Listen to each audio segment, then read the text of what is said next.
If someone had told me a year ago that my wife would ask to open our marriage, I would have laughed. Not because it was impossible, but because I thought our relationship was unbreakable.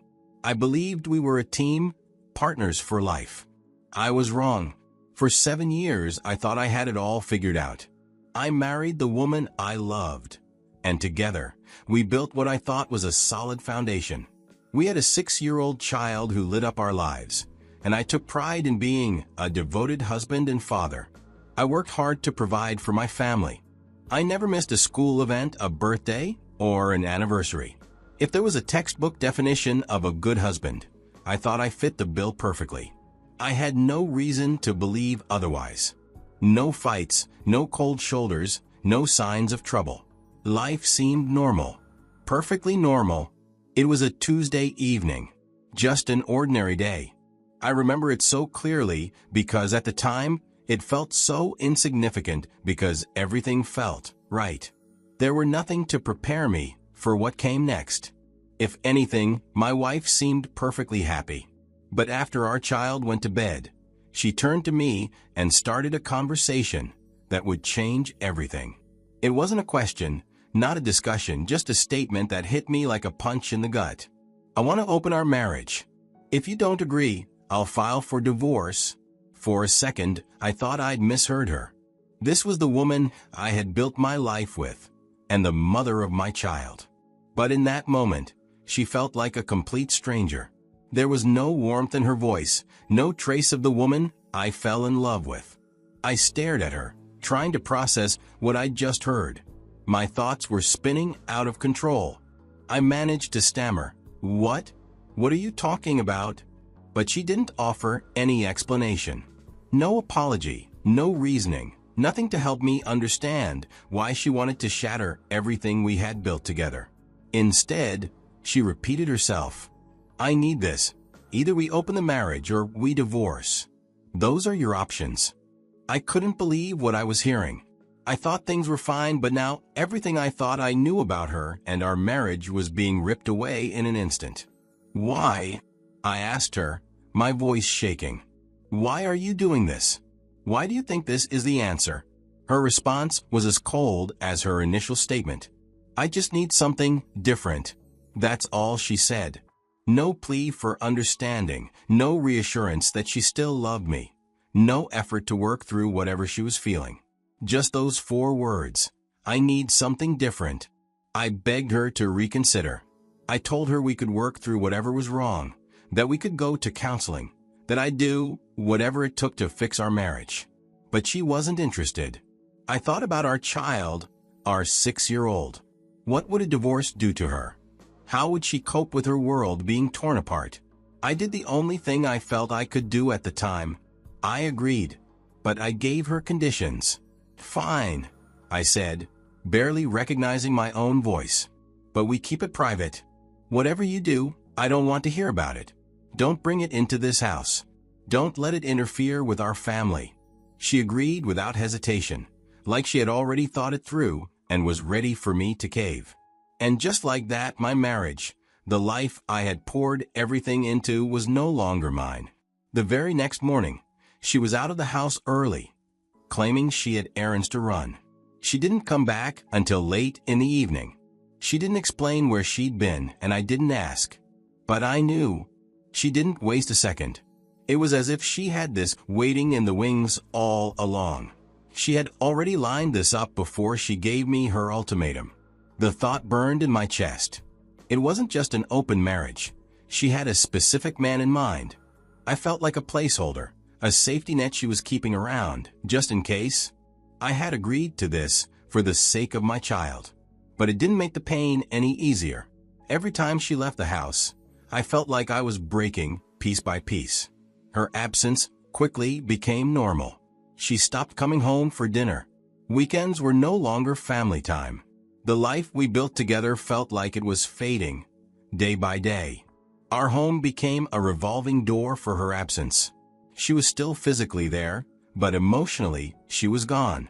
I was holding the family together while she prioritized her new life. It didn't take long for her first relationship to fall apart. Within a few months, The man she had been seeing disappeared from her life. After that, she tried to start something new, dressing up, going out, coming home frustrated. Whatever she was looking for, she wasn't finding it. I could see it in her actions, even if she wouldn't admit it. The grass wasn't as green as she thought. By then, something inside me had already started to change. It began at our daughter's soccer practice. There was another parent I'd see there regularly, a divorced woman whose daughter played on the same team. At first, we'd exchange polite small talk about the kids, the coach, or the weather. Over time, those conversations grew deeper. She was kind, easy to talk to, and genuinely interested in what I had to say. She listened in a way that made me feel heard, something I hadn't felt in a long time. She had her own scars from a failed marriage, and maybe that's why she understood me so well. There was no judgment, no pity, just understanding. As our connection grew, I began to see myself differently. For so long, I had been focused on keeping my family together, on being the steady rock, that I'd forgotten something important. I was worth more than being a fallback. I deserved respect, appreciation, and love, not as an afterthought, but as a priority. One day, she asked to close the marriage. Her tone was calm, almost casual, but I could tell she was unsure of how I'd respond. I'd learned to live without her constant presence when she told me she wanted to end everything.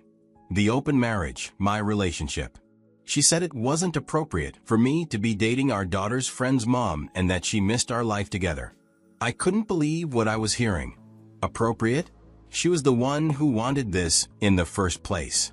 She was the one who pushed me into something I never wanted, gave me no choice but to agree. And now she was telling me my relationship was a problem? The same relationship I found when I was picking up the pieces of what she had broken? Yeah, I questioned her motives. Was it really love she missed? I wondered. Or was it control? I looked at her sitting there, expecting me to just nod along and agree like I always had. But this time was different. I'd found someone who respected me, who valued me, not as a backup plan or safety net, but as an equal. That wasn't something I was ready to give up so easily. So I told her, we can talk about closing the marriage, but I have conditions. She raised an eyebrow, surprised. Maybe she thought I'd just jump at the chance to go back to how things were. But I wasn't the same man anymore. I laid it out clearly. If you ever ask for an open marriage again, you will forfeit custody of our child and any rights to shared assets. No excuses, no second chances. That's my condition. She stared at me, stunned. Then came the anger.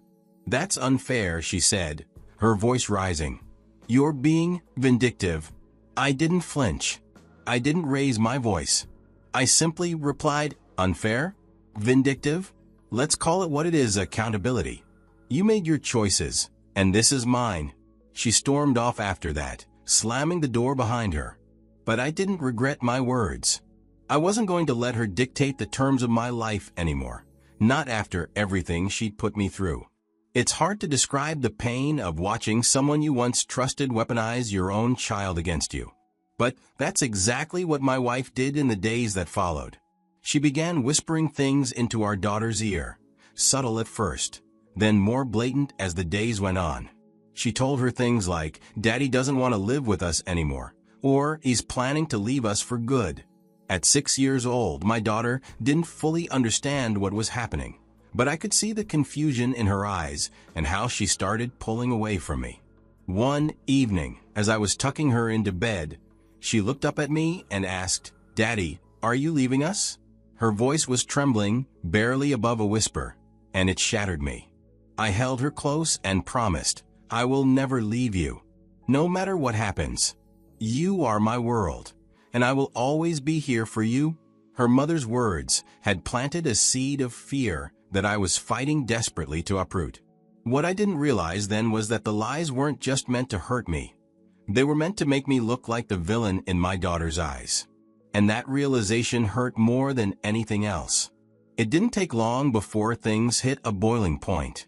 One evening, after yet another silent dinner filled with tension, she snapped, accusing me of emotionally abandoning her. "You don't even care about us anymore," she shouted. "You've checked out of this marriage, and let's not pretend I don't know you're seeing someone." The accusation felt like a slap. I had spent so much of my energy trying to keep things together for our child's sake and my own sanity, and now she was twisting the narrative. I took a deep breath, trying to keep my temper in check. "If I've checked out," I said, keeping my voice steady, "it's because you kicked me out emotionally the moment you gave me an ultimatum. Open this marriage or lose everything.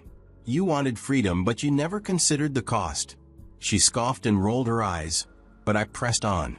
"You threw us into this chaos without warning, without any regard for how it might hurt me, or more importantly, our child. And now you're blaming me for the mess you created." Her expression shifted from anger to something that looked like guilt, but she didn't apologize. Instead, she deflected as always. The argument didn't solve anything. If anything, it made things worse. The house, once a haven, had become a battlefield. Hateful words were thrown around like they didn't matter, and the air was thick with resentment. Every interaction felt like walking through a minefield, and I could see the strain it was putting on our child. At night, I'd lie awake, replaying everything in my head. Was this my fault? Could I have done something differently to stop this from happening? But no matter how hard I tried to rationalize it, the truth was clear. I didn't break us. She did. Desperate for clarity, I started therapy. I needed someone to help me sort through the chaos in my mind and figure out the best path forward, not just for me, but for my child. In one session, my therapist said something that hit me hard. Sometimes, staying in a toxic environment does more harm to a child than separating. Children learn about relationships from what they see at home. What are they seeing now? Those words stuck with me. I thought about the arguments, the tension, the way our child had started withdrawing. The home we'd built, once filled with love and laughter, had become a place of hostility. It was tearing all of us apart. The therapist didn't outright tell me to file for divorce, but they gently suggested that it might be the healthiest option for everyone involved. "You can't pour from an empty cup," they said. "If you're not okay, how can you be the parent your child needs?" I left that session feeling heavier than ever. Divorce wasn't just about ending a marriage. It was about uprooting a life, dividing a family, and starting over. But was staying together in this toxic mess really any better? I didn't have the answers yet, but I knew one thing. I couldn't keep living like this. Something had to change for me and my child. Whether that meant divorce or finding some miraculous way to repair the damage, I wasn't sure. But one thing was clear: this wasn't sustainable.